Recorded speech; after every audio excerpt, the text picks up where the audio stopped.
Thank you, Leslie, and thanks to the organizers for inviting us. Yeah, we will do a joint presentation. We'll start with a section that Chief will take you through, and he will then hand over to me. And then towards the end, we will close with slides that Chief will again present. So basically, I'll share the screen and Chief will indicate to me when I need to move to the next slide. So it is a joint presentation, and we'll start with the first section. Over to Chief. Great. Thank you so much, Prof. Thanks, Prof. Swartz. Maybe the first thing to say, and of course, thanks to ASAF for this invitation and the platform to be able to present the work we are doing, but also to introduce some of the work that we intend doing in order to curb some of the issues indeed that were presented in the previous presentation. But broader than just predatory publishing, going into, because the Department of Higher Education and Training subsidizes the research outputs from the institutions. So the main purpose really for this presentation is to introduce that work, but we've got quite a bit of background of what we had done before coming to the conclusion of us getting into the publications quality framework, which is what we call currently. So we can move, Prof, to the first slide. The main issue first to say, and probably this we should have put it as an introduction rather than just the research outputs policy.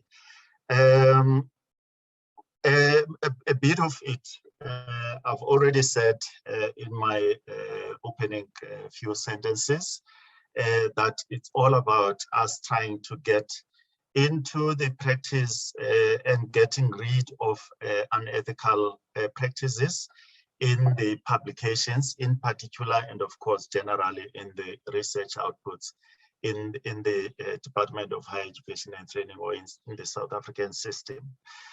As much as this would be specific to our system, at least my slides, because I'm coming from the point of view of the department, most of this work is really generic internationally. I'm specific on the South African system because that's where our subsidy is going into. So firstly, mainly just to remind ourselves of the research outputs policy, and that again is specific to our system, and to provide an update on considerations and improvements being made following the quality of South Africa's research publication study report of 2019.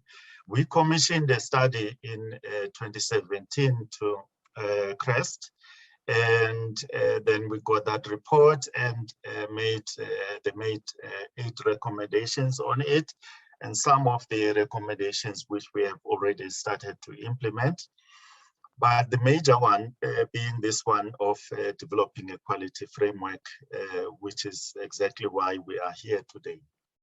And to present findings of further analysis carried out on the research output submissions following the above stated study report, and to respond to the question, why does all this matter, or what is the big deal? And to further explain the retention of research outputs units that is now specific again to our system, which had been found to be based on unethical publications practices instituted by the DHET, at least in the past 3 years.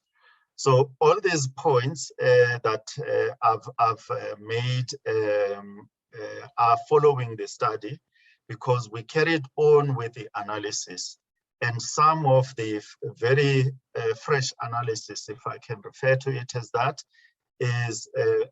will be presented by Prof in his segment of this presentation. and to provide the sector with an update on the developments that are being put in place regarding efforts to improve the quality of research publications from the universities, which are subsidized with state funding, and to fulfill the seemingly increasing interest and the need for knowledge in the area of unethical practices in research outputs publications. And that interest spans across, as I had said earlier, beyond just the borders of South Africa, as you could also see in the previous presentation. And in our case, as stated, it's trying to follow the money that we are investing as the state money, basically, that we are investing in our sector. We can move on, Prof. We view this work on getting rid of unethical practices in research and in publications as everybody's responsibility, and not that of the Department of Higher Education and Training, only just because we are driven or we are following the money, as I had said. But of course, we've got the interest of quality publications from our system, and quality research, for that matter, that comes out of the system. And so you can put aside the money part of it or the investment side of it, but generally the interest is on us as a system and as the country producing quality research. So what then we are saying in the policy, and this has been repeated in the policy, the first time we had this policy on research outputs in the higher education system was in 2003, and then we revised it in 2015, and this statement you will see in both versions of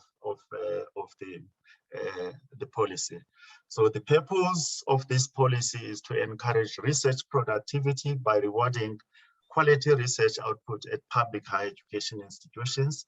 The policy is not intended to measure all output, but to enhance productivity by recognizing the major types of research output produced by higher education institutions, and further use appropriate proxies to determine the quality of such output.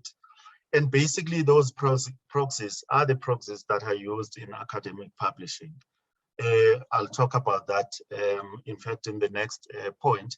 But I also wanted to make the point here that the value chain, if you like, from the producer of knowledge right up to its publication and of course reuse elsewhere is what we are interested in, and is what we think that to break these problems or to confront these challenges, it should be something that is done at every level.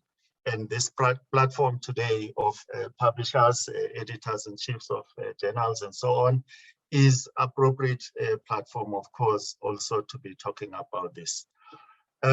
So one of the proxies, as I have said, the peer review, whether the journal is using blind or double blind, and others would even say triple blind and so on, is one of the proxies and is a cornerstone of academic publishing, and in turn a proxy for quality.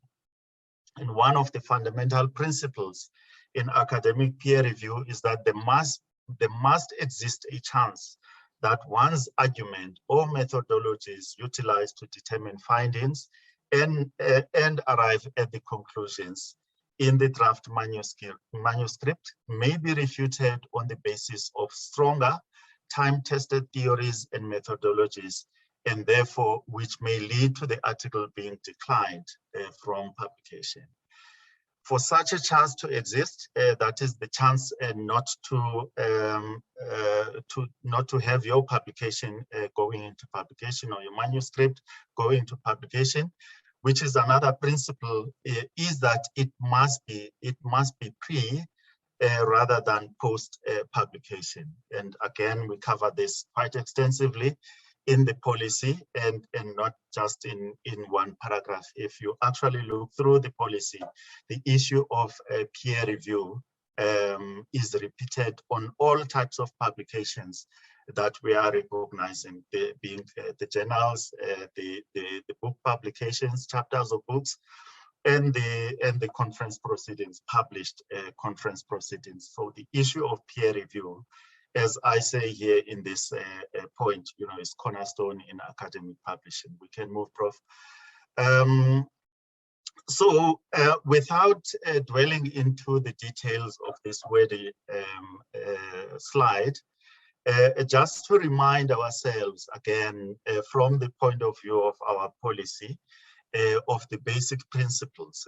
Yes, there's quite a bit of money that is invested by government on this, but there are principles that we outline in the policy. The focus of subsidy is on scholarly publishing. The policy is a tool for distribution of research subsidy to public higher education institutions in South Africa. And the policy aims to support and encourage scholarship. Institutions and academics must remember the importance of research integrity when submitting their claims, and are urged to focus on quality research and not a maximum accrual of subsidy funds. And I must say that we have seen quite a bit of this problem lately, because that's not how we started after 2003, the first time we had this policy, but then we picked up the practices now that one can label as unethical, at least in the past few years from our system. And the department may consider punitive measures, and we're not there yet, but except that we, of course, have started seriously not to subsidize claims or the publications that have been submitted for claims that certainly we are certain about, that they were published in predatory publications. But also more than just that, more than just the predatory publications, we also see other practices that Prof Mouton will be talking about in his segment. And of course, we can have a discussion later on. And institutions may consider establishing a research integrity committee, which could be a Senate committee that would primarily ensure institutional compliance with respect to such aspects as the conduct of researchers. Now, again, I'll talk about that a little later. We can move on to the next slide, Prof. Now, in the report that I referred to, the quality of research outputs report of 2019, this is one recommendation out of 8 recommendations that we had. And the reason of picking up this one is indeed directly linked to the presentation, but also linked to the work then that we are doing together with CREST on trying to improve the quality of research outputs from our system. So the recommendation is that we need ongoing research and analysis of South African scholarly publishing in order to maintain the requisite levels of vigilance and ensure that the public investment in the subsidy system meets the highest standards of research quality and integrity. The title of this slide is actually the research study itself. So you can use this title and check our website if you want to see the whole report. It is still there in our website. So, and then the recommendation goes on to say the time frame this recommendation can be implemented immediately. We started in earnest from last year to put together a committee, but before then, before 2020, we had been continuing with the analysis, leading to some publications not subsidized from the system. And then the agency, of course, has asked the DHET in partnership with CREST, who are the partners in leading this work. There are other partners. ASAF is definitely one of those partners. we spoke to Sarima about, we presented at the Sarima conference about 2 weeks ago, and Sarima also a part of this work, and of course some academics from the institutions. So the comment is that our specific recommendation, that is what the study said, is that CREST and the DHET, which may include staff from other directorates, set up a research working group that would identify possible lines of research and studies of high importance and subsequently design and implement such studies. Some of these studies could coincide with the attainment of formal qualification. We can move, Prof, and just elaborating on that point is exactly what I had said, that we then put together the working group last year, and then now we have put together a proposal trying to finish it up, because then the proposal also has got to be funded from the side of the department. So we're requesting funding for this work. It's going to be a multi-year project. At least for now, we're just looking at 3 years of us continuing with this work with different components and different elements that some of them will be short-term in the sense that, you know, the deliverables will be implemented immediately. And then, of course, after 3 years, you know, the total outcome of the work will then be realized. So how we see this, this is one of the important slides that we having in the proposal itself, but also how we're approaching this work. And we will repeat the slide later on. But how we see this, it may look linear, but it definitely isn't, because as you would understand, in step 1, an academic will conduct a research or whatever type of identification of an issue that needs to be discussed, and an issue that will or can lead into a publication. And so there are a number of iterations that take place in step 1 already, because it's not just a matter of producing a manuscript and then submitting your manuscript to the publisher. There's quite a lot of consultation that happens over and above the research that you would be doing, in whether, you know, it's a desktop research or empirical study of some kind that includes empirical data that an author or an academic has collected. There are a lot of other colleagues who get involved in the quality checks that happen only in step 1. And then, of course, then the author decides to publish the manuscript produced from that analysis, and that goes to step 2. It could either be a journal, it could be a presentation at a conference leading up to that conference publishing, and it could be a book, a chapter in a book, or a book, complete monograph.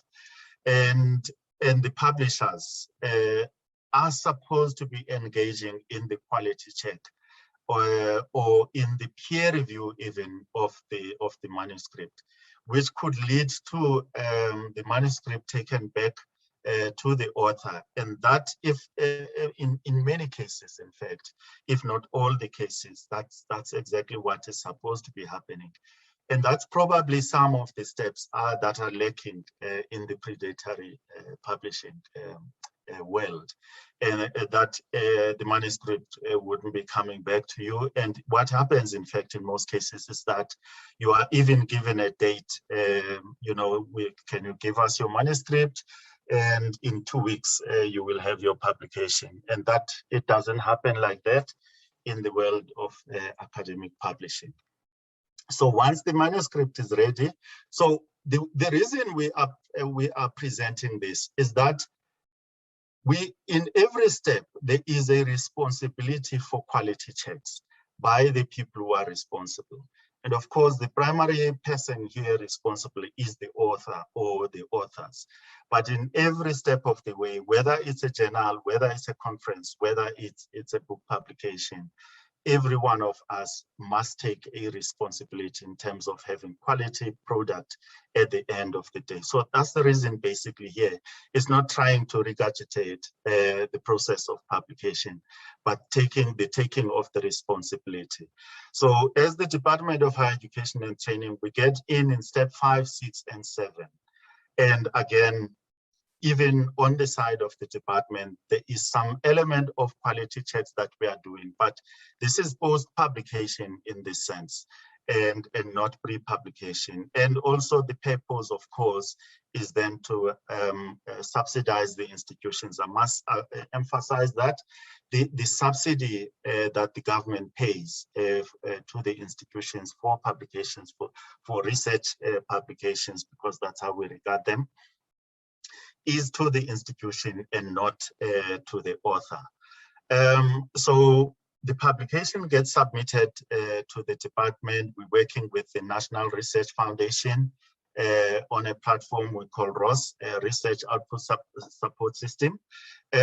So as I referred in one or two slides previously, that the policy recommends that the institutions establish the research committees that are doing quality check before submission to the department. So where you have publication just in front of step number 5, that would be when the institution is supposed to be submitting, or that committee is supposed to do the quality checks before submitting on the ROS platform. So in step number 6, together with the NRF, we validate the submissions, and basically it's just to check that we've got all the information that we need, the supporting documentation, which is explained in the policy. All the supporting documentation is there, and then we convene panels of experts, or what you call sub-panels here, to evaluate the submissions and recommend decisions that the department should subsidize or not subsidize those publications. But then even after that, there's quite a lot of cleaning up of that data that we do. And this is where most analysis, in fact, comes in. And this is, if you can just put this in the mind, this graphic, this is then the work that the segment that Prof Mouton will be presenting is the segment that comes after step number 7. And certainly then in step number 8, we allocate the funding to the institutions, and the institutions is up to them on how they then make use of that funding. We can move on, Prof, to the next slide. Now, what is the big deal? That's one of the questions I asked in the first slide, and this is the last one for now from my side on this segment of presentation. And it introduces the work that Prof is going to be presenting. But then they are just, I don't know if you can see my cursor at the bottom right columns, the 2 last columns, the 4,986 million rand, 527,000. And then the next number next to that, 123,635.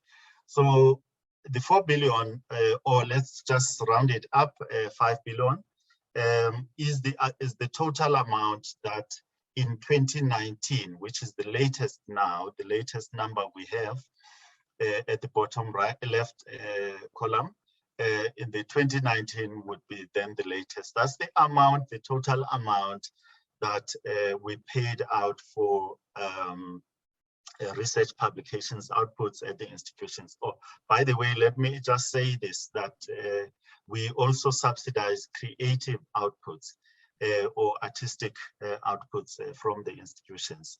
Now, that total amount would include that. At the moment, still very tiny. We started to do that first time last year, and this now we're going to be having a second report on that. So, and then the number 123 is the number of the amount per unit that we subsidize per unit. A unit just to put it in perspective, if you look at the first or the second column after the year, those are the units produced by from journals. So in 2012, 11,000 units, and so on. In 2019, 17,000 units. So each unit is then 123, was 123 in 2019, which is the money that was paid to the institutions this year. And all the other columns, therefore, are the columns of other types of research outputs, including the doctoral and research master's graduates. And the little tree that you see underneath doctorates is that the doctorates are then weighted, and they are weighed basically. And if each doctoral graduate doesn't get 1 unit, but gets 3 units. So that's the weighting of it. And so when you say in the next column, unweighted is basically not multiplied by the factor of 3, but the weighted ones then would be having multiplied by the factor of 3. This is the big deal. This is the reason why then we've got to be looking, as the Department of Higher Education and Training, as I was saying, the reason we are following the money, and this is the money we are following in the sector. A rough conversion I did on that 123,000 units for the international audience would be about $8,000 US dollars. So that's the that is per unit in this case. So you can then imagine when we are having, so we were having 17,000 units in the system, and that would then total to that rounded figure of 5 billion rand. So I will leave it here for now. So each time then we're talking about the units that we pay to the institutions per their research outputs. And that is the photographic memory that I will request you have moving forward, because we're going to make a reference on this slide without showing it again. I will pass it to you for now, Prof. Thank you very much. Yeah, thank you, Chief. So let me, my presentation consists of 2 parts. And the first part picks up on the question that we posed at the beginning, why it matters. And Chief has indicated from, and in a certain sense, from the point of view of the national publication policy perspective and the state's investment in this, which is it's a significant investment, why it matters. But of course, in line with the other conversations this morning, we also need to say that it matters because we need to conduct research with integrity. Now, when we think of quality or excellence in science, we most likely would think of the truthfulness of our research and results. Typical methodological questions: will our findings stand the test of peer review, the scrutiny of other scholars? In its most primitive form, scientific quality is an epistemological concept, which is simply to say how truthful, how credible are our knowledge claims. But we have to remind ourselves that the results of our research are the end product of a process of decision-making. From the initial choice of topics, the framing of research questions, choice of research design, methodology, and then eventually also decisions about publication. And in this decision-making process, scientists and academics make choices that either conform to sound ethical principles, that is referred to as research integrity, or not. And the Moutonian ideal of the disinterested scientist who pursues truth and objectivity increasingly seems to be compromised and increasingly evident in the questionable publication behaviors of scientists, which is our focus today. So some of the questions that we raise when we talk about questionable publication practices are not easy to answer. We've seen that in the discussion about predatory. But let me give you a list of some other questions which are also not straightforward. For instance, is it wrong for an author to publish a disproportionate number of papers in the same issue of a journal volume? That's the first question. Is it wrong for an editor of a journal to publish multiple papers in his or her journal over the course of a year? Is it wrong for members of the editorial board of a journal to publish excessive numbers? And what would we be defining as excessive? Is it wrong to publish a paper in a peer-reviewed journal? And if so, why? Well, there has been this discussion. Is it wrong for an author or authors to cut up a single paper into the smallest publishing units, as they're called, or sometimes also referred to as salami slicing? And is it wrong for an author or authors to misrepresent their institutional affiliations on a paper? So I'm just giving you a list of, and this is not an exhaustive list, a list of questions that keep us busy when we look at the publication practices of South African scientists. And of course, we believe that the same questions apply internationally. Now, if you think back to those questions, then the issue then becomes, from a research ethics point of view, what are the ethical principles or norms that underpin these behaviors?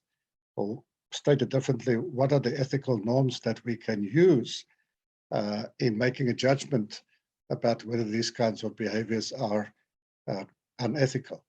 Now, in the case of predatory publishing, it is often argued that academics who do this, and especially those who do it consistently over time, so-called serial predatory publishers, are complicit in violating good editorial practice. And that is complicit in lack of peer review or intentional deception about editorial practices and the pursuit of profit over true scholarship. So the ethical issue underlying predatory publishing really comes to the heart of publishing, and that is the rule about peer review. In the case of excessive publication by an editor or member of an editorial board, it is argued that peer review may be compromised, especially if there is insufficient transparency about journal review processes. So the point is, again, is that if you find that the journal engages in practices where the editor or members of the editorial board start publishing excessively in their own journal, the question immediately gets raised. Now, how does peer review work? Because these members might be integral to the process, and how will the journal defend itself against the perception that peer review may not be properly applied? In the case of the senior academic insisting on co-authorship, that's something that I didn't even raise as a question. That is another issue that's come to the fore. It is argued that good practice in terms of the rules of authorship may be violated. And there are now some guides to COPE. The COPE committee has rules of good practice around authorship. And then, of course, what are the principles, just to come back to one other question, what are the principles at work in the case of an author who ends up publishing multiple papers in the same issue of a journal? It's another way of asking the question, what is wrong if one or two authors publish a large number of papers in the same issue? Is it simply dishonesty? So is it a question of some questionable authorship practices? Like I'll show you an example of that, salami slicing, or is it simply greed? Is it just chasing the money under our system? So this brings me to the big question again. Why does it matter? And the reason why it matters, not just about money and so on, is that if we allow these questionable practices to continue unabated and unchecked, we also run the risk that we lose the public's trust in science. We must remind ourselves that science as an institution is quite unique in that it is one of the few self-organizing systems in society. It governs itself. Science does not have a president or a parliament. Michael Polanyi referred to this in the 1960s as the Republic of Science, where scientists govern themselves. And that's why scientists don't easily tolerate interference by outsiders, including politicians, on how to conduct our business. And the core governance principle of science, of course, is peer review. But this governance arrangement is premised on a commensurate social contract between science and the state. So the state will continue to provide funds for science on the condition that science adheres to the rule of good scientific practice. And good scientific practice is inextricably linked to and built on effective peer review. So, in short, public trust in science is premised on science pursuing truth with integrity. So when there is growing evidence from recent literature that the core principles of peer review are being compromised and even worse, deliberately undermined through unethical behavior, we should not be surprised if the public's trust in science also diminishes. And of course, in the South African case, especially when such unethical behavior feeds off a system funded with taxpayers' money. So this is the reason why this is important. I cannot stress enough the underlying issue of the public's trust in science, and if it's the responsibility of scientists and the science system to protect the integrity of what we do. Now, already in the previous presentation, Susanne and her colleagues have presented something similar about a sliding scale. What I present here is something similar, but not confined to predatory publishers. So, of course, in all the work that we've done at CREST, we struggle continuously with matters of definition. And in this slide, we basically try to identify some categories of unethical and even fraudulent behavior. So on the left-hand side, the pink block, we list some of the practices which are in a certain sense easy to classify because they violate current DHET policy guidelines, the 2015 document that Chief referred to. So, for instance, if an article is published in a journal that does not appear on one of the approved lists, that simply, that article does not qualify for subsidy. If the article is published in a predatory journal and the department did disseminate a list of predatory journals in January 2018, then it doesn't qualify for subsidy. Articles are submitted more than once for subsidy. That doesn't happen often, but occasionally there are duplicate submissions where people claim subsidy for the same article. And then one of the rules that has not been enforced thus far in the system, but certainly will get attention in the next 3 years, it's referred to in the publication policy as the 75% rule.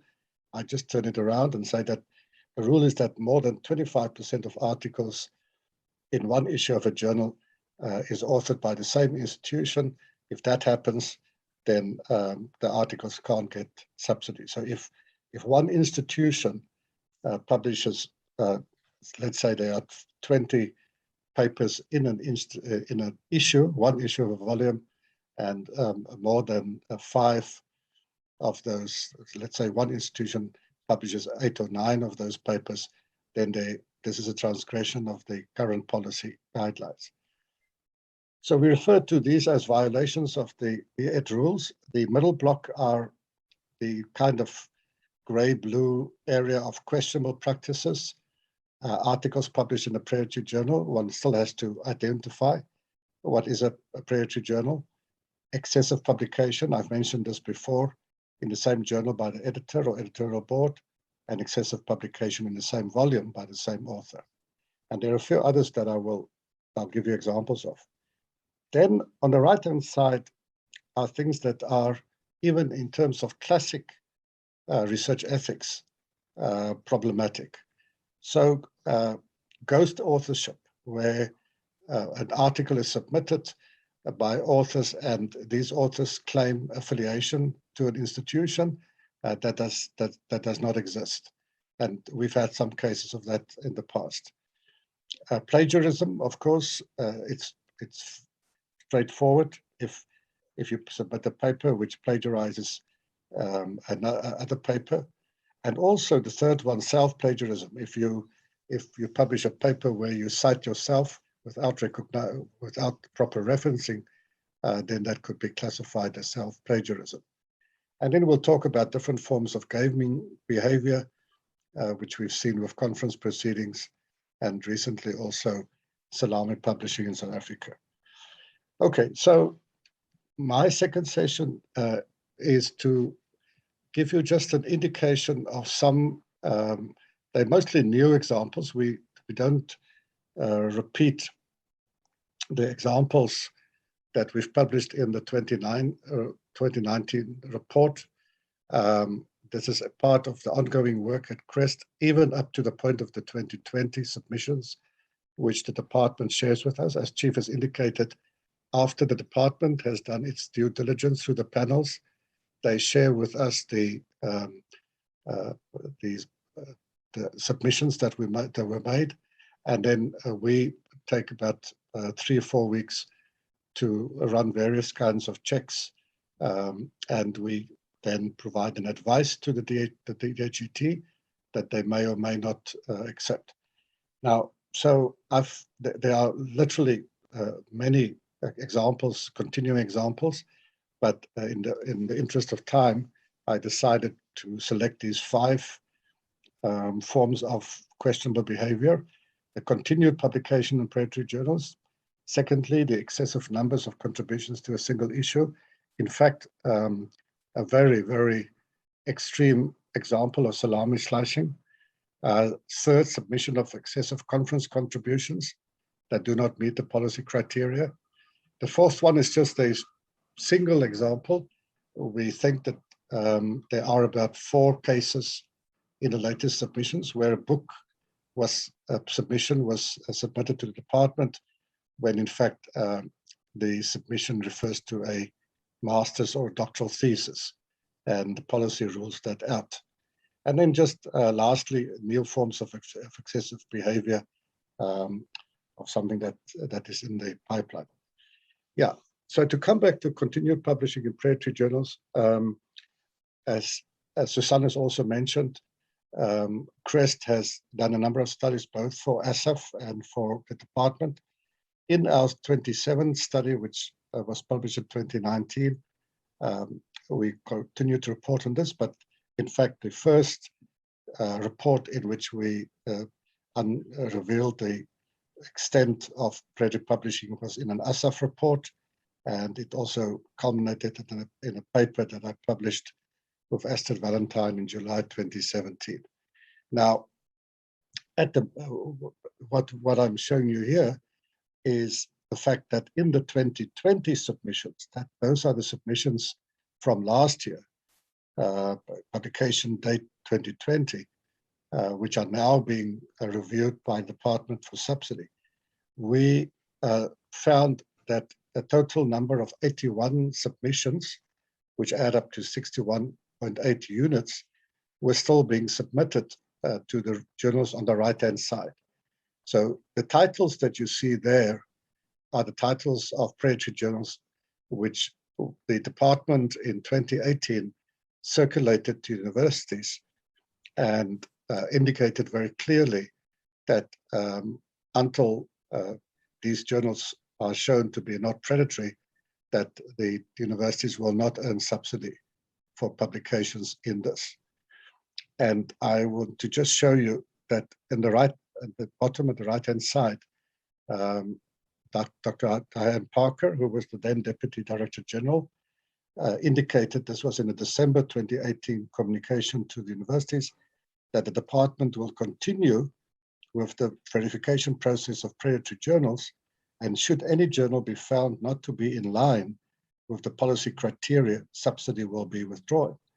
So the upshot of that is what Diane was saying is that in addition to this list of journals which stand, they still are valid, if the department were to find other predatory journals, new predatory journals, which are not on this list, but are clearly predatory, the department reserves the right to withhold subsidy. Now, I want to just give you one example of such a journal that we have identified in the 2020 submission. It's not a South African journal, Academy of Entrepreneurship journal. A number of South African universities have submitted articles to this journal, which add up to 33 units, which is quite substantial. And this journal is regarded by most of the people who work in the field of predatory publishing as a predatory journal. And I'm just giving you some of the reasons. It speaks to the previous presentation by Susanne and her colleagues. So the journal is owned by a company called Allied Academies, changed its name, Allied Business Academies, and it's a subsidiary of Omics. And I think, and if you go even further, the UK postal address for ABA is shared with a number of other publishing houses, all owned by Omics. Now, I think some of you will know that Omics was the first publishing house that was found guilty of predatory and fraudulent publication practices 2 years ago by the US government, and had to pay a fine of $50 million because of this practice. But this is not the only reason why we regard this as a predatory journal. The journal also refers to companies providing fake indexing services. I'll show you that. The peer review process is only self-reported, very little information is available. And the ethics approval and consent policy is not only inappropriate to the journal context, but is also plagiarized. We can see that they've cut and pasted these texts from other journals. But just to give you an idea of what we mean by that, the fact that they provide fake indexing. For me personally, when you find a journal claiming on its website that they are indexed in a number of databases, that may actually be the strongest indicator that this is a predatory journal, because they literally claim falsehoods. And we've just highlighted in red, you've seen there's at the top left a thing called the scope database. That's one of the indexes they say that exist. The scope is on the right-hand side. That's not the right logo. They referred to OpenGate, which is not an indexing database. They refer to CiteFactor, which is not an official producer of citations. So what they've done here is to list a number of things. In the middle, the top, the University Grants Commission is simply the body in India that lists journals. So what you see here is that none of the accepted citation databases, Scopus or Web of Science, are listed, but they basically give a combination of search engines like Google Scholar together with some other fake indexes. And the moment that you see that, you have to be extremely suspicious. Yeah, I just elaborate on this. You can have a look at that. Now, the second one is excessive publication in a single volume or issue of a journal. Now, I know that this issue has been discussed at the previous editors forum. In discussions between ourselves and Chief, we agree that policy guideline need to be tightened up and made clearer, because there was debate whether this rule applies to excessive publication by an institution or an author in a whole volume, or in one issue of a volume only. And that I think that clarification will come. But there are two reasons, I think, that why this rule has to be enforced. The first, it most likely violates, sorry for the spelling error, I don't think there's such a word as violates. It most likely violates one of the existing rules of the DHET, that no university, and hence also no individual, might publish more than 25% of the articles in a single issue. But secondly, it also is unacceptable, as it may reflect the intentions of academics to publish papers that represent the smallest publishing units, which is called salami slicing. Now, this has been shown for a long time in studies in scholarly publishing to be a common practice where academics deliberately game the system, and they game the system to boost their CVs, not just to get subsidies, to obtain as much monetary reward or symbolic reward from their publications. And they end up producing articles or public papers of very poor quality. Now, I hope that you are sitting down and look at this example. Now, this, and the only good thing about this is that this is not a South African journal. But here we have a case where two authors claiming affiliation from a South African university in the 2020 submissions published 15 articles in one issue of the Journal of Disability and Human Development. That issue was volume 19.3 of last year. Now, when you go to that journal, you can't actually access the volume. That's already problematic. Literally, if you click on the volume, it takes you to an ebook, which eventually you have to buy for $135. Now, the ebook has a list of chapters, and that you can see. But what I want to draw your attention to is, here are the titles of the 15 articles that are being submitted. If the department were to approve these 15 submissions, the department would pay out 1.8 million rand, approximately. Now, we've looked into this in great detail. These two authors are part of international studies which are done across various countries. And clearly from the survey, they are now publishing papers on the findings. And so this is not a mistake. What you're seeing here are the 15 articles, their titles. The prevalence and correlates of angina pectoris amongst the national representative base sample of older adults in Mexico. Article 1. Prevalence and correlates of arthritis amongst the national blah, blah, blah. Prevalence and correlates of back pain in adults. Prevalence and correlates of cataract. And so it goes on. So basically, if you look at this, you can see what they've done. This is about edentulism, by the way, which I had to look up what that means. You should do that. Fruit and vegetable intake, loneliness, obesity, oral health. Essentially, each paper is about one variable in the study. And we can't see their length because we can't see the papers. But what is amazing is that these papers are also the same headings as chapters in a book that you can buy for $250. So I must tell you that this is just the tip of the iceberg. These two authors have in fact submitted more than 15 articles, but in other journals where which they've done the same thing, where essentially they have taken studies. There's one from South Africa where they've taken submitted about 5 papers, then Bangladesh, then Nepal, etc., etc.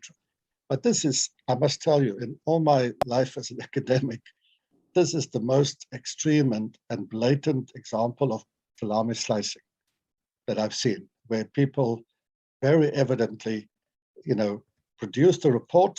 There was a report based for Mexico, which they have been involved in, and then they have produced 15 articles out of that. And you may therefore understand why Crest has advised the department not to pay the subsidy for these 15 papers, on the basis that, first of all, these 15 articles are 15 out of 20 or something like that in the one issue. So just simply in terms of the DH policy guideline, that you cannot publish more than 1/4 of the papers cannot come from the same institution author, it already violates that rule. But secondly, it violates this basically unacceptable practice that we all accept as being wrong of salami slicing.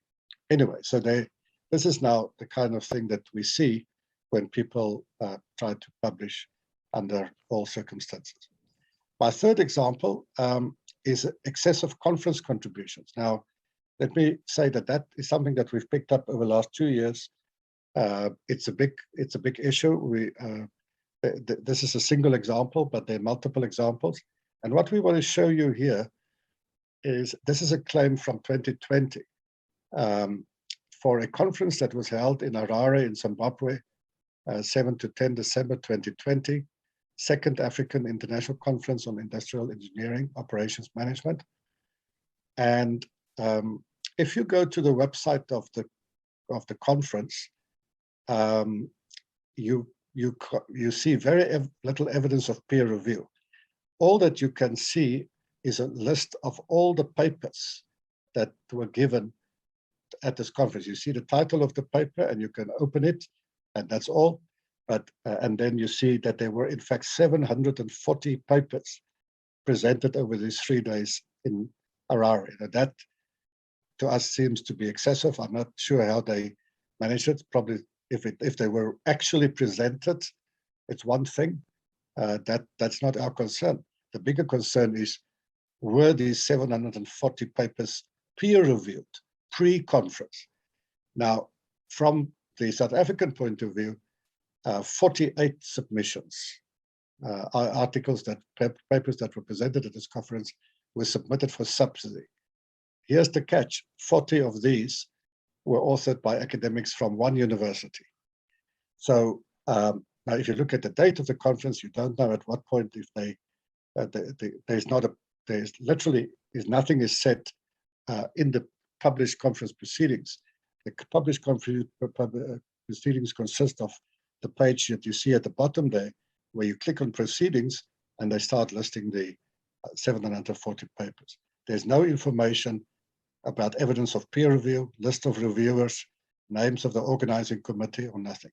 So this, to our mind, is hugely problematic, and it's not the only example. And we continue to investigate this. The fourth, very simply, is a short example. As I said, this is not a practice that we come across a lot. We found, I think, 3 or 4 theses. This is an example of a 2014 thesis that was now submitted as a book in 2020. But if you start to compare the text, because we could find the thesis and the book, you will see that the text is identical. So, here is just the introduction to all of it. So basically, you have a case here of a thesis being submitted as a book, which is counter to the policy, and it may even be a case of self-plagiarism. Finally, we want to show you something which is important. I know that the people on this call are predominantly or mostly editors of South African journals, but you must understand that what we do at CREST is we look at all submissions of South African academics when we get the data. Now, in this case, this was actually triggered by someone from a research office, South African research office, making an inquiry with the department about something that they've noticed and they wanted our advice on. And this is about a journal called the European Journal of Economics, Law and Social Sciences. And the reason why there was an inquiry from the department is that they was wondering whether this is a predatory journal, because a number of academics at that university had submitted it and it's been accepted. And now, of course, the university research office was asked to pay the page fees for this journal before they would accept it. And they were concerned that they were paying page fees for a fake or a predatory journal. Now, let me just show you very briefly what our investigation shows of this journal. Although this is not a South African journal, it currently appears on the DOAJ list, the Directory of Open Access Journals. Now, our view of the DOAJ is that it does not do sufficient diligence on predatory or poor journals. If you look at the criteria for inclusion, they are mostly formal criteria. And so for us, the fact that it's on DOAJ means that these people can submit it for a subsidy, but it doesn't automatically mean that the journals are acceptable. This journal, the European Journal of Economic Laws and Social Sciences, is one of 3 journals that are published by the same private publishing house. It's called the International Institute for Private, Commercial and Competition Law. And this institute publishes 3 journals, one an academic journal of business, administration and law and social sciences, and then the second one, the Balkan Journal of Interdisciplinary Research, and then of course this one in economics law. The second thing that we saw is that the editor-in-chief of the economic journal, Dr. Lena Hoffman, is also the editor-in-chief of 2 of the other journals, of 2 of the total journals. That, by the way, is very often typical of predatory journals, that you find that same editor-in-chief appears on this. But the third one is the really interesting one. This is a publishing house that is set up for the field of private, commercial, and competition law. And then they say on the homepage of the publishing house that the IIPCCL is an independent organization delivering support and services to education and research in Austria, Albania, Macedonia, Kosovo, Montenegro, Croatia, and the world. Well, and they are basically registered in Albania. Essentially, the journal, all 3 journals, and the institute has been set up to serve Eastern European and Balkan countries in Europe. And so in the case of the European Journal of Economics, we have a journal here published by a private publisher whose explicit intention is to serve that community. It makes claims on indexing that are incorrect. On the right-hand side, you see their claims. And by the way, except for DOJ, the others mean pretty much nothing. The fact that you listed on Ulrichs and so on, Google Scholar means nothing. The publication fee, although not excessive, is 200 euros, still a number around, and for the first author, and then you pay for each additional author 80 euros. And the members of the editorial board of these 3 journals are for 90% from 3 or 4 countries, mostly Austria and the like. And then what we want to show you is that now out of the 2020 submissions, there are 91 articles that were published in the October 2021 issue. This is last month, of which 69 are authored by South African authors. And these 69 authors now are claiming subsidy. So the first thing is that we have this somewhat strange situation that there's a journal in Europe catering for European issues in law, publishing, as I will show you in a moment, topics that go way beyond law. And for some reason, 76%, 3/4 of the latest issue is dominated by South African authors. Now, and we look at the South African authors, where they come from. 65 of the papers are co-authored from Limpopo, 31 from TUT, 13 from Northwest. So by the way, so here you have another case of that 25% rule, which we thought should only be applied to South African journals, may have to be extended to international journals. And these, if the department approves the subsidy of all of these, and this is interesting that it cuts across institutions, then it would have to pay out 8.5 million. And the publisher, by the way, would earn at least 14,000 euros in page fees. Forget about the money that would come to the authors. And finally, I want to just show you, this is, I couldn't help myself. I just said the Journal About Law, etc. Seriously, this is a list of the articles in the October issue, not a complete list. Effects of Hollywood action movies on child offenders, police commercial burglary in Bronkhorstspruit, gender and impact analysis of Kusile. It so goes on, agenda setting effects of business, new coverage on South African mines, plastic regulations in littering, ecological system for high schools in KwaZulu-Natal. So what you find here, something about early childhood education, then about poverty, livestock looting and violence sprees, stock community violence, labor income dynamics, gender equality. So you will excuse me if I'm not convinced by this. I think that what we have here is an example of a predatory journal. They don't stick to their mission. Some South African authors have discovered probably that it's easy to publish in this journal, and the news is spread among certain departments. And then we find that in the third issue of this year, that 76% are coming from South Africa. No other country, by the way, no other countries except the European countries and South Africa, which is very strange. So let me conclude before I hand back to the Chief. I think there are just a few slides. It is very unfortunate, I think, that we still find that unethical publication practices by South African academics continue to take place and even proliferate. It's a little bit like a virus that has infected our academic publishing system and keep on mutating. Earlier forms of blatant gaming of the system continues, especially conference proceedings, whilst new forms are emerging. And it's important to emphasize, finally, it is not our view that the unethical behaviors that we have identified and continue to discover are necessarily representative of the majority of South African academics. And on the contrary, I think that this is a small group of academics, maybe 2 to 3%, that are engaging in these practices.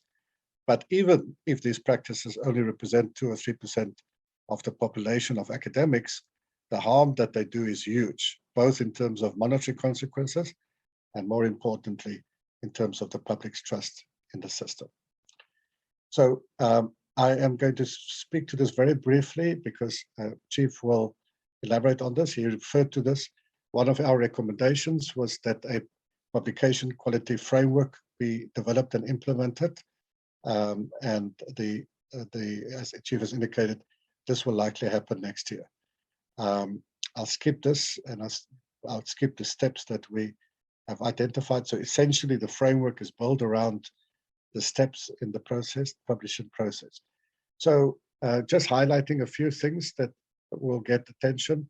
What we do on these slides when you get them, and the slides that can be circulated to you, is that we look at different challenges at each step in the publication cycle. So what is the challenge in the first step of production? Well, it's standard things like plagiarism, simultaneous submissions, predatory journals, publication cartels, things like salami slicing.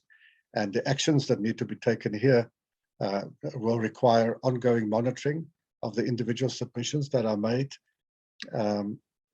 such as that what we're doing. And as these monitoring takes place, hopefully most of these practices will be unearthed. The second one is when there's a submission to a recognized journal, the department's policy requires institutions to submit audited subsidy claims. In practice, this means that the DHUT trusts the international lists like Scopus and so on to exercise sufficient internal quality checks.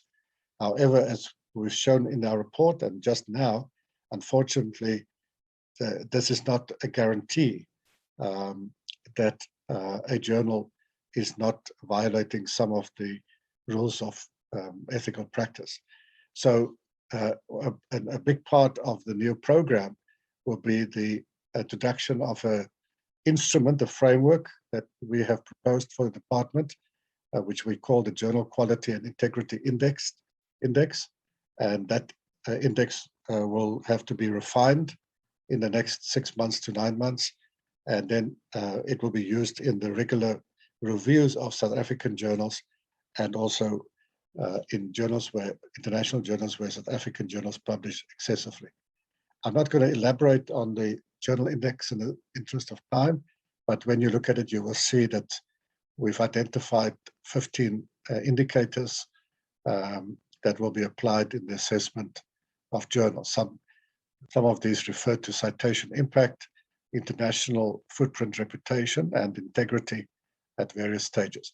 We think that this framework needs to be broadened and critiqued, and we hope to get the inputs from various people, and then we trial this framework probably sometime next year.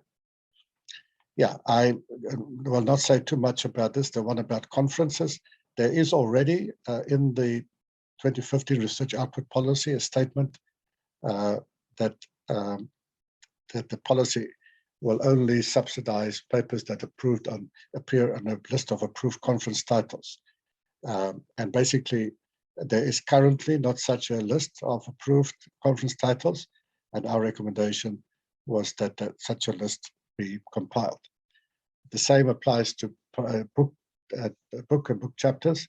There is currently not a list of accredited publishers, and if you read the report, as I said, Chief has told you, you can download the report. You will see that we make recommendations for a list, 2 lists of accredited publishers to be used. I'm scared to skip on that. So thank you. I'm moving back to Chief for the last few slides. Thanks, Prof. I will also try and rush because we would like to hear more in the from you on the Q&A segment. So, Prof, we can go. I think we can even skip the next slide because these activities are then dealt with in detail in each of the following slides. So we can move on to the next slide, Prof. It's basically, these slides now are responding to a question then, what is it that we are doing and how we propose to deal with this publications quality framework. So, and mainly I'll just focus on the titles and you will have the slides as Prof has said. After, of course, we have edited violates, which I think we should invent that word. In the area of unethical publications. So activity 1, the establishment of a more timely alert and support system to assist universities to identify cases of questionable publishing behavior before submitting to publication subsidies. And we propose that this will be led by the National Research Foundation. And basically, the product of this activity would then assist the institutions directly at the institutional level, assist most likely the committee that we recommended the policy that it be established at the institutions for them to conduct the quality check or quality checks before the submissions are made to the department.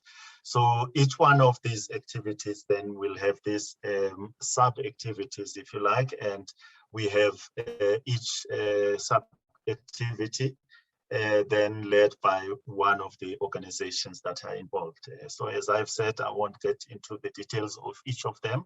So we can move, Prof, to the next activity, being activity 2, ongoing monitoring and evaluation of the quality and integrity of all submissions to the DHET. So now we move from the institution. You have the submission made to the department via the NRF. We will talk about the NRF later. And then we do, then this activity proposes quality checks done with the DHET, including CREST and ASAF. And again, each of these sub-activities are led by the different institutions with different expertise and capacity. And I should say that in terms of the expertise in these organizations, you would know from the South African audience that we often, always, in fact, involve the experts from the various fields of research or fields of study. And so at some point, then we knock at the doors of the institutions and request those experts to come and assist in these small committees in certain instances. But then the final decision, of course, will be made by the department on some of these. And it's difficult to ignore recommendations that are made by experts. And each one of these, as I had said, the sub-activities are led by the different institutions. We can move, Prof, to the next one. So activity 3, the development and implementation of capacity building interventions around good practice in scholarly publishing. So once we then have all of this, and we have built this knowledge already, and hence we are able to make these presentations, and we continue doing that. In this case, we want to request Sarima to lead us in this. So we need to impart the knowledge at some point, and ASAF also has done some work on this. So provisioning of support, for example, to staff at university research offices, provisioning of funding for junior and middle level research managers, and provision of funding to Sarima to develop new seminars and workshops. So as I had said, we then need to impart this knowledge that we have generated. We're looking at sustainability here, and of course, not only just to deal with the problem as it exists currently, but at the sustainability in terms of the expertise that we develop in the system. It's not only focused on junior and middle level research managers. It's actually focused on everyone, but of course here the target would be how do we utilize funding at best that we are having, we are trying to have for this work. And of course the institutions would also have to make some kind of investment on this. We can move to the next one, Prof, being the last one of these activities, support for ongoing research and analysis of South African scholarly publishing practices. We have generated this database basically because the institutions have been submitting this research, their research outputs to the department since 2005. So we can confidently make the analysis going back to 2005. And there's quite a lot that can be done with the database as it exists. But we want to expand it and to be led by CREST in this one, and provide ongoing support to CREST to maintain, update, and expand this SA knowledge base for optimal use of the DHET universities and other role players. So basically the idea then is to make the database available to anyone from our system who would like to make get access to the database for purposes of analysis, of course, whatever purpose they may have, and provide support to establishment of a community of practice of South African scholars to pursue research on topics including scientific publishing, open access, research evaluation, journal business models, and bibliometrics. And this support should consist of a number of medium-sized grants that are allocated on a competitive basis to support both established but especially emerging Black scholars to undertake research in these areas. So as you know, one of our imperatives is to deal with the issue of transformation. And so in the projects that we are having, we're looking at that, more especially young scholars, young academics, young IT managers, software developers, and so on, people who are then going to be able to take up this work moving forward. I think that would be my last slide in this segment, Prof, and then we're going for the concluding slides, and over to you. I think in the interest of time, Chair, I'm going to leave that. There's just 2 slides that people can read on their own. So I think we will stop our presentation here and rather get the input from the audience. Thank you. Thank you. Thank you very much to Chief and Johann. I feel like we've been given a kind of banquet of ideas. And I already know that we're not going to have enough time to discuss them all. There's been very lively backwards and forwards in the chat, and I encourage everyone to look at that. I'm not going to ask everyone in the chat who wrote in the chat to voice their ideas, because I think some of the discussions have actually developed. But there was one person in the chat who asked for the opportunity to speak, and so I'm going to start with that, and that's Professor Uwe Igbe. I hope I'm pronouncing your name correctly. Would you like to make your comments briefly, please? Thank you very much, Prof. I hope you can hear me clearly. Very clear, yes, thank you. Thank you. First of all, I want to appreciate you all for this opportunity. And I followed keenly the presentation. For me, this is the way to go for Africa. But I will not fail to make mention of this. Now, I'm speaking from Nigeria. I'm the dean of my college. Now, I observe South Africa, when it comes to publication, you have already laid a good landline for countries in Africa to copy. That's why you see so many persons coming to South Africa for publications, coming to see how they can improve and add value. But I want to make just these little contributions based on the presentation that have been made. I'll be very fast. I know we are against time. Thank you. We must note the fact that most of these international outlets, I will say it as a professor, and I know these things. Most of these outlets, they are fraudulent in nature. They float out journals, noting the fact that Africans are in rush to publish for promotion purpose. And so the main purpose is defeated for institutions. Why do I say that? They just float journals, get it linked up, and then you see Africans, because they need promotions, they quickly send papers. Papers are plagiarized. Quality assurance process is reduced nearest to zero. Now the role of the institutions come in. So what do? Institutions noting the target and main focus of that institution. What do we want?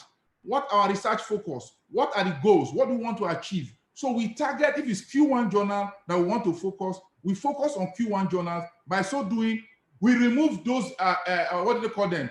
They call them cloned journals, those fake journals. You remove them. You target journals like the APS journals that are high-ranked journals, cleavage journals. Those are journals you'll be targeting. And then somebody talked about the issue of the institutions.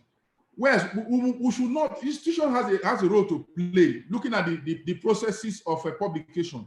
But however, when journals go through normal research processes, through clusters registered in universities, when it passes through that processes and then goes to the finances, journals also have their own quality assurance processes. And so if these things are followed, you always get out the best from any system. And then lastly, I want to suggest, when it comes to payment, I know some journals, I can assure you, good journals out there, good journals don't even request for money. So when you target good journals and you target good quality papers, good quality outlets, that will also increase and boost the university ranking when it comes to the THE ranking. These are things I believe we can focus on. But in all, I want to say I applaud the contributions to what South Africa is doing. And I'm sincerely speaking, I am an external examiner to University of Johannesburg, and I supervise PhD students, and I see what comes on there. So I'm part and parcel of you. So, but I believe we can do it better, and we'll also make our own contributions to improve the system. Once more, I want to say thank you, Prof, for the opportunity. God bless you. Thank you. Thank you very much for that broader perspective. Would either of our speakers like to respond to the number of points that were made there? Johan's shaking his head. If I can, Prof, just one item. And thank you so much for that comprehensive input from the colleague from Nigeria. One of the issues that we really would like the institutions to take up is their internal policies on how they incentivize research. That area is not regulated by the department. And it's an area that the department is not interested in regulating. But the problem is that with this kind of activities, unethical activities that Prof has shown in his segment of presentation, then slowly government or the department is being nudged to regulate even how the institutions are conducting or they are formulating their policies. Because some of these, as Prof was saying, because academics are chasing promotions, and therefore, the number of publications that they have would be part of the motivation that they would have for consideration for promotion. So basically, internal policies, institutional policies, Prof. That's one of the areas we need to improve. Thanks. Thank you. I do see, Leslie, if you allow me, that Yes. Hein Fuljoen, Yes. a good old friend of mine, has asked an interesting question Yes. about how does this funding work in other countries and why we do have this, if I understood Hein correctly. The short answer to that is that when you look at how governments across the globe fund research at universities, there are usually two big approaches. One is through some body do block grant funding to universities, which may or may not include funding for research. And that usually is based on some formula about the number of students and staff and so on. I'll come back to that in a moment. So there's one thing is that in South Africa, we have that. Department funds the universities through a block grant, and basically, that is based on a whole range of factors, but of course it's commensurate with the size of the institution. Then, of course, in most countries, you have competitive grant funding. That usually goes through a national funding agency. And that's where you submit proposals for funding, it's reviewed, and it's basically project funding on a competitive basis before you do the research. Now, that is essentially where the NRF comes in, the Water Research Commission, the Medical Research Council in South Africa. But in other countries, you have the DFG in Germany and so on, NSF in America and so on. So that's the two big things. Now, what is fairly unique about the DHET subsidy funding system, which makes it fairly unique in the world, is that it's funding publications after they have been accepted based on a set of rules. So if the universities abide by the rules, then they qualify for the subsidy. And this is how the system works. Now, obviously, it is post-publication funding, it's postdoc. You only get that money 2 years after there's appeared. And that kind of system is quite unique in the world. The only other system that is vaguely similar to that I've seen is in Mexico, where Mexican academics can also submit portfolios of their research productivity to the state, and then they are classified into 3 categories, A, B, and C. And if they classified as A, which means very productive, then actually the state adds 50% of their salary to their salary. And the same appears to be C. So, and the reason for that is very different from ours. That's an attempt by the Mexican government to soften the blow of brain drain to the USA, because the best Mexican academics were attracted to the States. But this system of the DHET is fairly unique. The people sometimes confuse it with the Research Excellence Initiative in the UK, which has also has spin-offs in Australia, Hong Kong, and New Zealand. But that's very different, because in the UK, what happens is that every 5 or 6 years, the universities, usually through their departments, not individuals, the departments submit a whole portfolio of their publications and other research output of the previous 5 years. Then there are independent panels, about 40 panels, that look at the output of a particular department, and then the scores that the individual departments get aggregated to the university. And then the universities are ranked in terms of their scores. And this is run by, Higher Education Council, Funding Council of England and Scotland and Wales and so on. And then on the basis of that, they get a block grant. But that's very different from our system. And that is performance-based. It's very costly. That's one of its things, that it costs millions of pounds to run a system like that. Something similar is done in the Netherlands. The huge cost benefit of the DHET system, can I just say, is that essentially, as Chief has shown, that it pays out 5 billion rand per year, and it's managed by a group of less than 10 people in the department. because they basically trust the journals to do their jobs, the universities to do their jobs, etc. And can I just remind you that if people, I have come across a lot of people who say, oh, they have problems with these unethical behaviors, let us just scrap the whole DHET system. Now, I mean, I always tell them, you must just think for 2 seconds. What are you proposing? You are proposing that this fund of 5 billion rand, which is ring-fenced at the moment at DHET, gets scrapped, and that brings into most of the universities hundreds of millions of rand per year that they can use to research and capacity building. And what will it be replaced with? Because on the other hand, in South Africa, you have the NRF, which is based on competitive funding.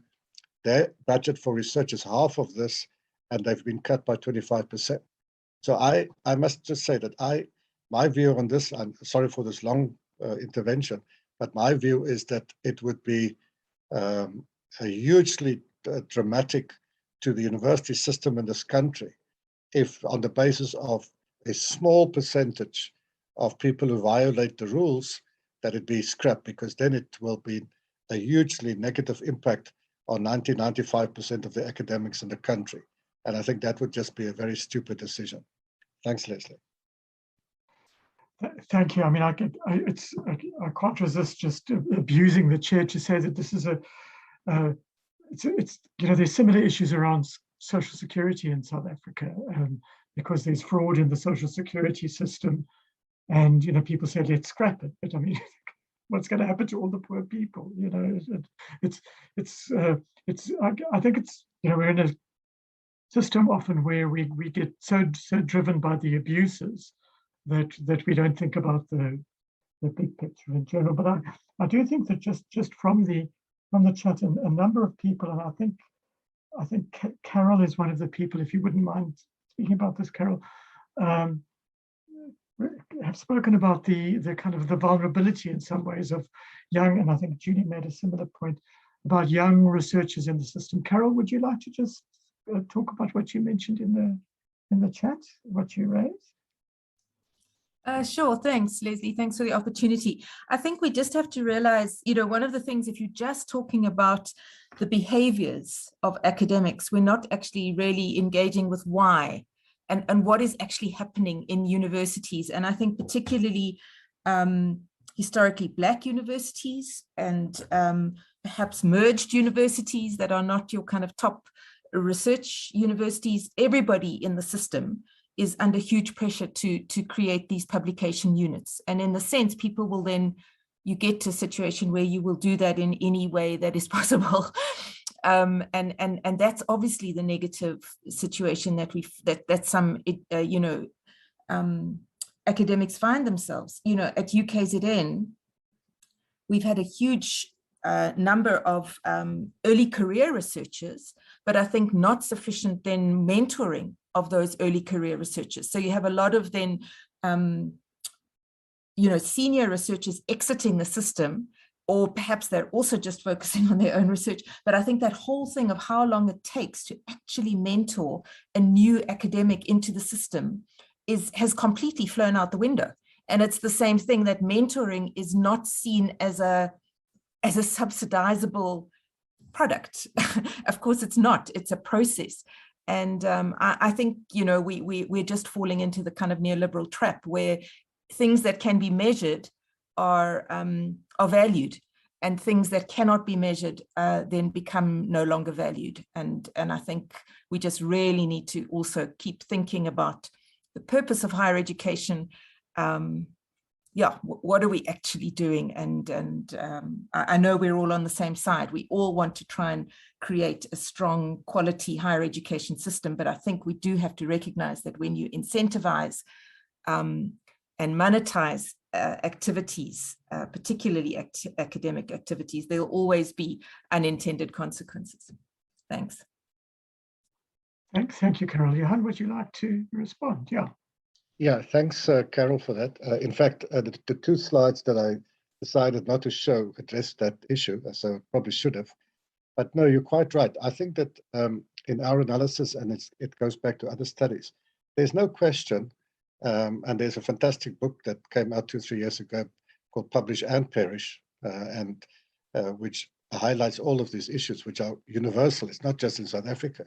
So what you have now is a situation at most South African universities like overseas, where under kind of a new public management culture, we have this huge emphasis on performance and performance indicators. And so what you find is that, and some universities take it to the extreme. I had a meeting with a dean of a faculty of engineering the other day. I won't say which university, but which has like 20 set of a criteria, which they apply to young researchers, established researchers. And you have to publish in quartile 1, or journal impacts, journal with impact factor of 1.5 and stuff like that. And most of these indicators are in fact very arbitrary, and they're very field specific. So what we have is we have a culture at our universities where people are not only encouraged to publish, but they are kind of demanded to be, because it's linked to the performance appraisal system. So what you have is this performance culture says, okay, if you don't publish, you don't get ahead, you don't get promoted, and you don't get rewarded.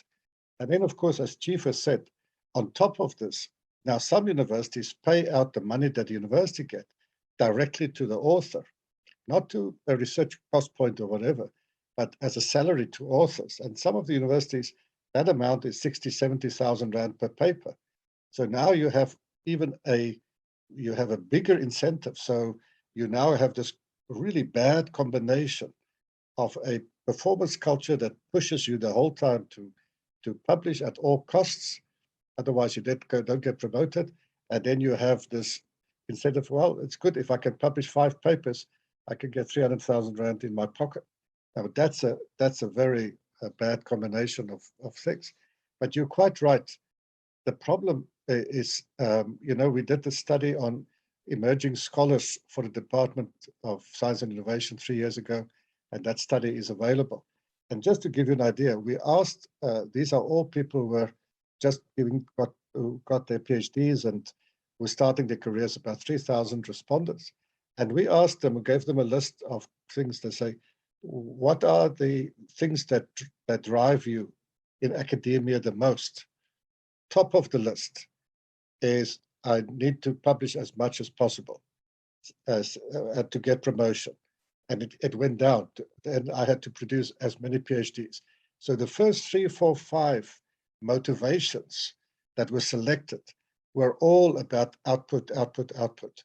And then down the list, I do this for service to the community. No, very few percentage for that, or for other reasons. So we have a situation that even emerging scholars, as you say, are inculcated into this performance culture. And I've said to many DVCs for research, you must rethink your performance appraisal system, and you must rethink that you have different strategies to incentivize early career academics versus established scientists. It's not fair that early career academics are evaluated along the same criteria. And then some of the things that people say is just born out of ignorance in terms of what people say, use the H index and journal impact factor. And most of that is usually nonsense. So we have to also educate people in the system not to apply inappropriate criteria. Thanks, Leslie. Thank you. I see we have a hand from Ada or Ada or Ada. Hi, Ada. Yeah. Hi, thank you. So I have made a couple of posts in the chat, but just to emphasize, riding on the back of what has been said so far, that I really do believe there needs to be a reweighting in appraisal, processes. I don't think there's sufficient weighting given to a demonstrated use of quality research in the preparation of teaching materials. The emphasis, the overwhelming emphasis is on your own published work, Meanwhile, we're in a very different age now where there are many different ways of demonstrating engagement with the material and effective pedagogies and effective ways of communicating with students, and these are not weighted at all. And many teachers, many young academics are making use of these methods, and they don't carry nearly, as much weighting as the good old, you must publish and show that you've published. I think that will, that is one big singular factor for the pressure to publish wherever you may find. And I mean, the point has been made, of course, but I'm just reinforcing it from a particular angle of increasing the weighting given, if at all there's any, given to the use of good quality materials that have been, published in teaching. Thank you.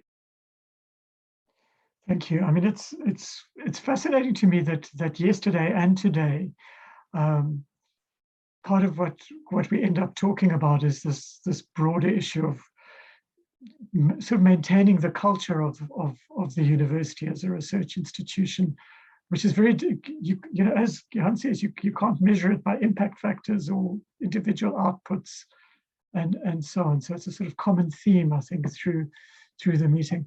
Johann or Chief, would you like to respond to Ada? I see there's a further hand from Professor Igbe again. Let's take the next hand. Yeah, okay. Professor Igbe, would you like to go ahead? Thank you. Thank you. I promise not to. This is a contribution. This is a contribution based on what Prof has said earlier, as you follow up to last comment. Now, what is the way forward? I suggest from my own perspective, based on my own academic experience, that persons who want to go through the teaching track should be encouraged to focus on teaching. And those who want to focus on the research perspective, as inclined by the university council, so that you don't bring excessive pressure on the system. And then secondly, in order to encourage, to reduce, to improve on quality publications, cluster research should be encouraged. When you have cluster research in institutions, in university, to a greater extent, the quality of publication is improved. I know some years ago, you normally have these individuals publishing solo, single authorship. I think to an extent that should be discouraged. That's from my own perspective. And then just like what persons in the sciences are doing, where you have 2, 3, 4, 5 persons coming together involved in critical research process.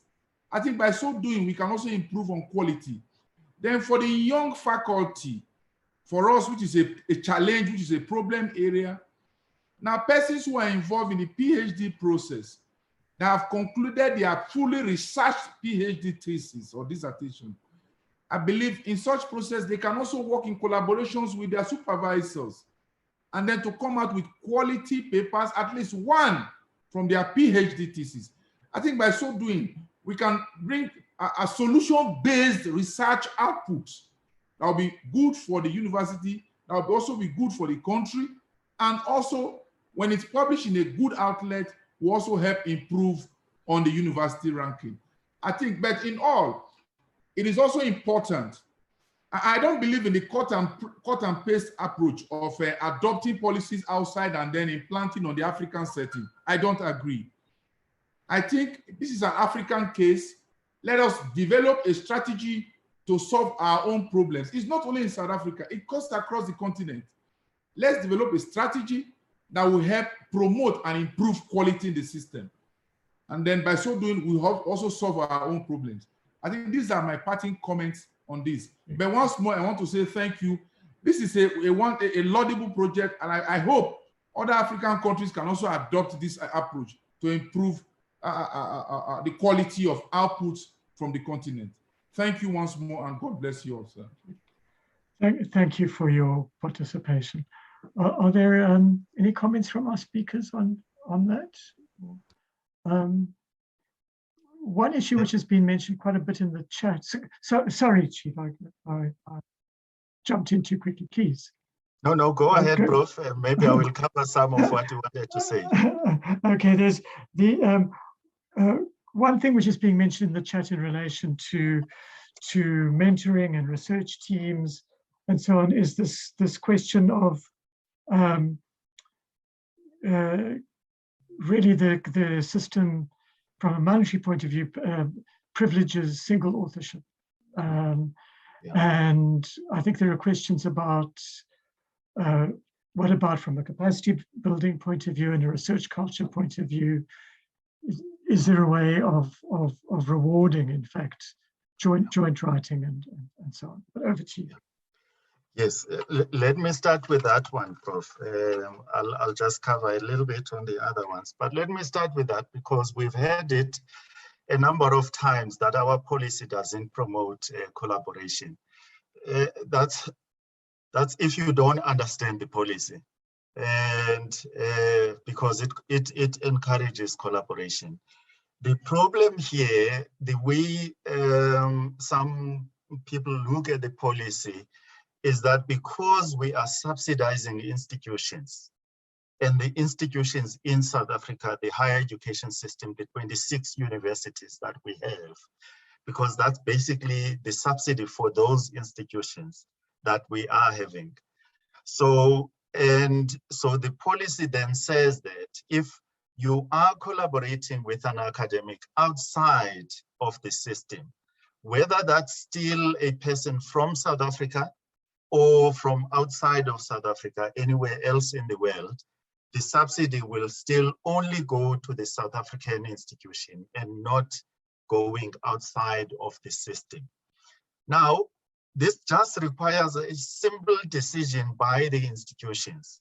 How do we get our policies, institutional policies, how do we get them to recognize the collaborations? It's just as simple as that. Because if then the institutions are able to incentivize the academics, then why not do so when it comes to the collaborative ones or partner academics in a publication? And then again, it goes back to what I had said, Prof, about institutional policies. And the problem is that if you're relegating the problem to the Department of Higher Education and Training, then the problem is that we will have a blunt tool of applying that across the system. And it will not be good for our higher education system. So it just needs creativity among the institutions in the development of their policies. And again, the Prof has just raised the issue of teaching focus, because now it's publish or perish. And Prof Mouton has also mentioned, it's publish and perish. And it shouldn't be like that. Yes, we are saying that universities have got to conduct some kind of research, and they don't necessarily have to be research-led, and that is in terms of our language in South Africa. So to differentiate any other higher education institution from a university, one of the things distinguishing about them is that they do research.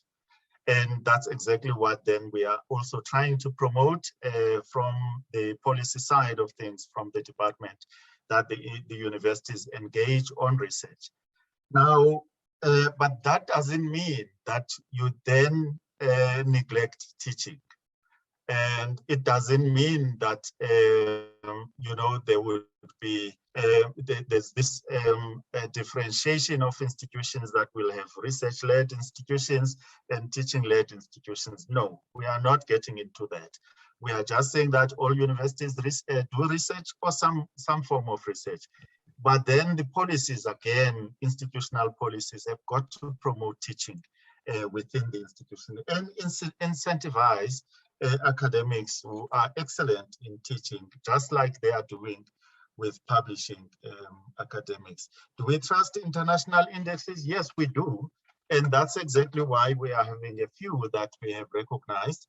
And of course, they do too also have mistakes, and we engage with them. The recent example, for instance, and I've seen one colleague who commented that DOAJ have removed EJELS, and yes, that's the inquiry that was coming from the institutions. We had conducted DOAJ. It was not the first time. We do that to all the indexes, Scopus, Web of Science, and so on. We contact them when we uncover a problem, and often they respond positively. Either they would remove that particular journal, or they would come up with the reasons why they have it there. And so, yes, we also therefore encourage this kind of work. Can I just say one last comment, Prof? One of the reasons that often get cited by academics, especially, of course, making people fall for predatory publishing, and it's good that we're having an audience of editors-in-chief of journals here, is that the issue of gatekeeping. It's always been coming for as long as, for example, the publish or perish syndrome. You would also get the issue of gatekeeping. And academics would say that, but we are unable to publish in these journals because there's gatekeeping. And therefore, make it easy for the predatory publishers, because they would always knock at I actually chuckled when you said you also received one email this morning requesting a publication.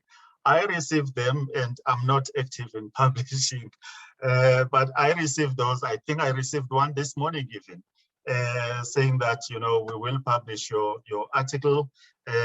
We think that you are a good scholar, something like that, and so on. A nice flattery. And of course, academics who yearn to publish would unwittingly fall for that, and especially young academics, especially therefore if there is gatekeeping that's happening at established journals, reputable journals. So it's something that the sector, the system, basically, not just South African system, but entirely that the system has got to be addressing. Thanks so much, Prof. Thank you. I mean, this discussion could go on well into the afternoon, but unfortunately we have just over like a minute and a half. And so I'm wondering if, Johann, you would like to make any final comments or observations? I mean, there's been wonderful discussion based on your presentations. Over to you. Yes, I'll be brief. I think that just to come back to Ada's point about teaching, I mean, there's no question that one of the reasons why in all systems, international systems of ranking universities, rating scientists or whatever, research is given a more prominent weight than teaching or other things like community engagement and so on. And the simple reason is that it is easier to quantify research outputs. We have more metrics to measure output, to measure citation impact, to measure even collaboration, etc.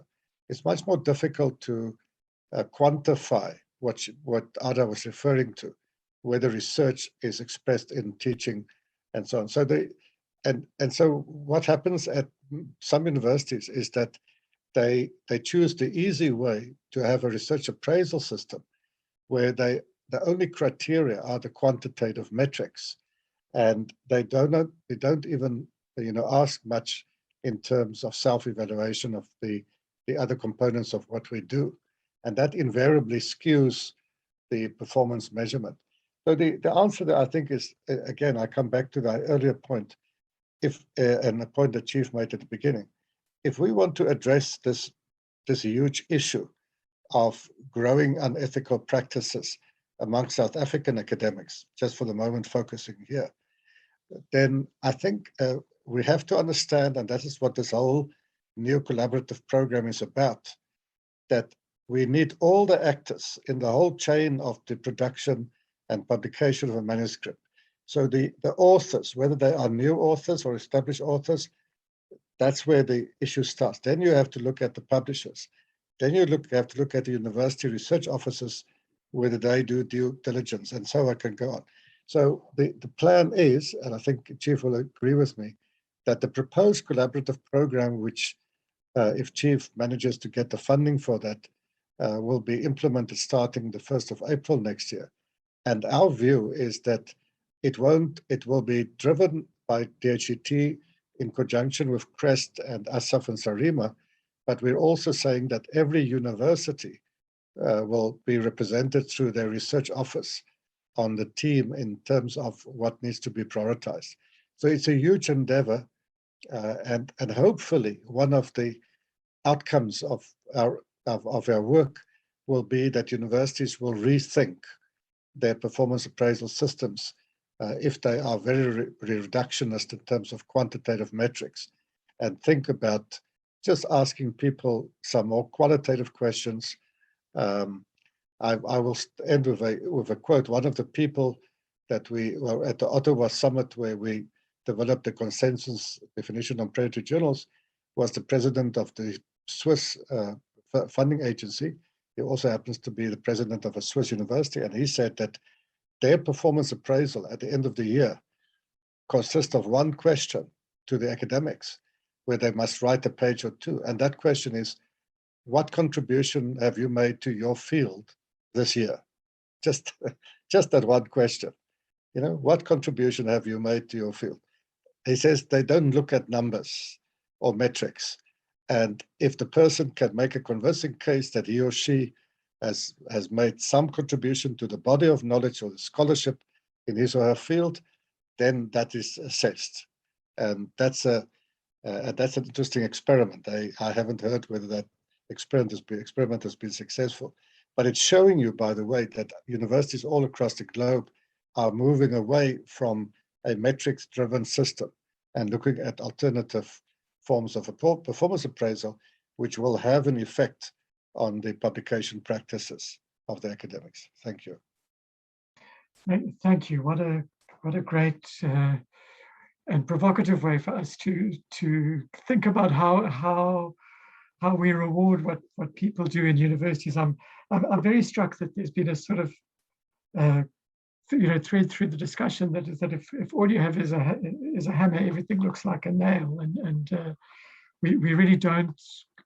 I think what Chief and Johann are asking us to do is to take a bit more responsibility from within the universities and within ourselves, not to say, well, the DHET says this, or here I say the NRF rating says that, which is another thing which tends to sort of outsource thinking in the universities, and really for all of us in our roles to think about not only what research quality is, but a broader discussion about what is the nature of an academic contribution. And we all have, thank you to your team for putting so much effort into it. But I think part of what you're saying is that we all have a responsibility to be part of that. So this has been a wonderfully stimulating session.